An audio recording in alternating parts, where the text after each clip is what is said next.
So, a few people have asked me if I can share my technique on how I prone foil with FoilDrive on a negative volume board.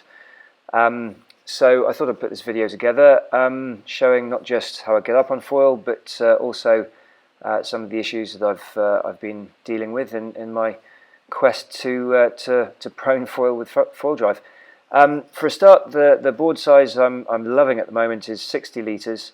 I'm 82 kilograms, and for me it's just the right balance of still small enough to feel like a performance board, feel like I'm properly prone foiling, but also got enough sort of volume to not drain the battery life too quickly.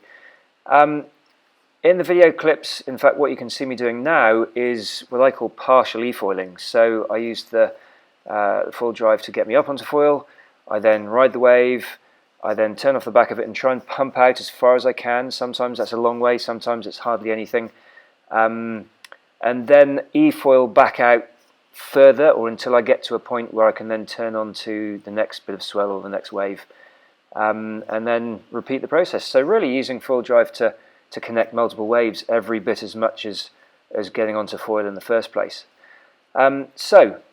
I've got a lot of clips that I'm going to show you. I'll talk you through what I'm doing as we go along.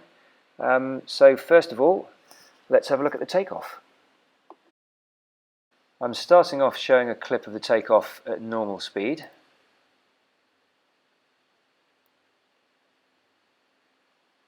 Okay, and now in slow-mo. So I like to start off with my hands either side of the board, close to the nose. As the wave approaches me, I'm going to pull the trigger and build up my speed as quick as I can. You've got to match the speed of the wave or swell, otherwise it'll just pass under you. From there, using my hands to pull my knees up onto the board. And the next thing is to get your front foot into position. That's really important for your balance, especially to make sure you don't sink the nose or the tail of the board. From there, when you're steady, you bring your back foot up. And you can either pause here, or you can stand up and come up on foil straight away. Or you can stand up and just maintain the board on the surface of the water and come up onto the foil as and when you feel is the right time. Personally, I like to try and time all of that, so I stand up and I come up onto the foil as I feel the wave picking me up from behind. So you need to do what you figure is best. Now the next clip is a different clip of another takeoff. It looks almost identical. So I'll take you through it really carefully. Hands either side of the nose, picking up speed, coming up onto my knees, then the front foot, making sure I'm steady and balanced, then my back foot, and when I'm ready, standing up and coming up onto foil. Okay, there we go. Okay, so I thought that I'd just play a bit of a longer clip and explain my rationale behind what's going on. In this spot, the waves are, in my opinion, well for me anyway, impossible to catch without FoilDrive. So by using FoilDrive, I'm able to catch the waves and ride them prone style, which is awesome, but I can also use FoilDrive to get me way further out back than I could ever hope to pump just using leg power. So here I am e-foiling out. I'm now turning onto a nice bit of swell as it approaches and riding the wave. Getting some lovely carves, as you can see, sometimes going down the line. This is on the Kujira 1440, but I'm hoping to, as I progress, to use smaller and smaller foils. Here, as you can see, I'm pumping back out, and I've actually connected to a wave that's coming behind it, just for a short ride. This one, I turned off the back of the wave, I pumped out, immediately turned on to the next bit of swell, but I'm getting a few carves, and then, as you can see, I'm approaching the beach, so I'm going over the back of the wave here, and it's helping to teach me to get the technique for coming off the back of the wave, maintaining my speed and the height on the mast, it's really helping to teach me how to do this with a hell of a lot less pain and hassle. So some of the time I'm pumping to connect to a wave. Some of the time I'm pumping as far as I can, and then I'm carrying on going out back with the e-foil function. And some of the time I'm just coming off the back of the wave and e-foiling from the word go, because either through fitness or lack of, or I've messed up the timing, or in this case, as you can see on the water state, there's actually a very strong cross onshore wind, so there's nothing like a good 15 knots straight in your face to stop you pumping in your tracks. So anyway, again here, turning onto a bit of swell and ollieing up onto the foil, getting the motor above the water, pumping just to stay ahead or get into the right spot. And now as the swell gets a little bit bigger, oh, there you see I nearly lost it, so I just engaged the motor again just to get me in the right spot, and now foiling again.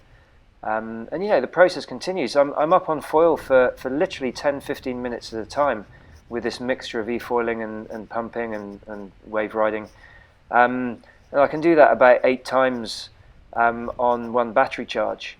Obviously it all depends entirely on how many times you have to get up and how much time you spend e-foiling to get out back. But a big battery, hour to an hour and a half, bearing in mind this is a negative volume board, so on a big floaty board it would save battery power.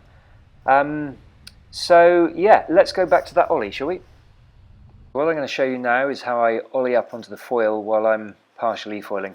And by partial e-foiling, what I mean is that because the motor is quite close to the board, when you're e-foiling to get out back, then the board has to be really close to the surface of the water. So when you want to start foiling, you have to do a quick ollie. Here we go, we're about to do it. Let's have a look now. And up, there we go. Let's have a quick look at that in slow motion.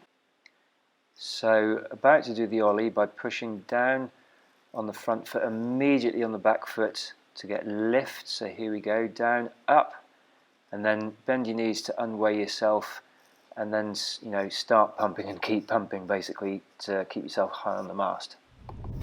Okay, so like I said before, I'm using this partly because I'm just having an absolute blast, but also partly for training purposes. So it's training me to connect multiple waves, it's training me to pump better, it's training me to to come off the back of the wave, and all of that with less crashes, with less effort. It means you can spend more time on the water, and especially in this spot where there's such a strong current that just paddling alone, it just wears you out. So I'd be on the water for a fraction of the amount of time, and therefore wouldn't be making anywhere near as good progress. So just one last little thing about the extra weight from FoilDrive. I do find that because of the extra weight, even though it's fairly minimal, I tend to have to use a foil size bigger, just one size bigger than I would normally have to. So pumping the 1440 feels like I'm pumping the 1210, those two being the kujiras, of course. An equivalent in the axis range could be pumping the HPS 1050 feels like you're pumping the HPS 980. So the extra weight does have an impact, but conversely, when you're no longer using FoilDrive, you feel like you're a pumping superhero, because you're used to pumping with the extra weight, and then suddenly you don't have the extra weight. You are literally going way further than you can do normally. So the swings and roundabouts. So there we go. That's where I've got to so far. I'm going back to Sealer next weekend and fully intend to start using smaller foils. So the limits have definitely not been reached yet. There's still plenty of progression left, and I hope this has helped people. If you've got any questions, fire them my way and I'll do what I can to answer. Alright, cheers.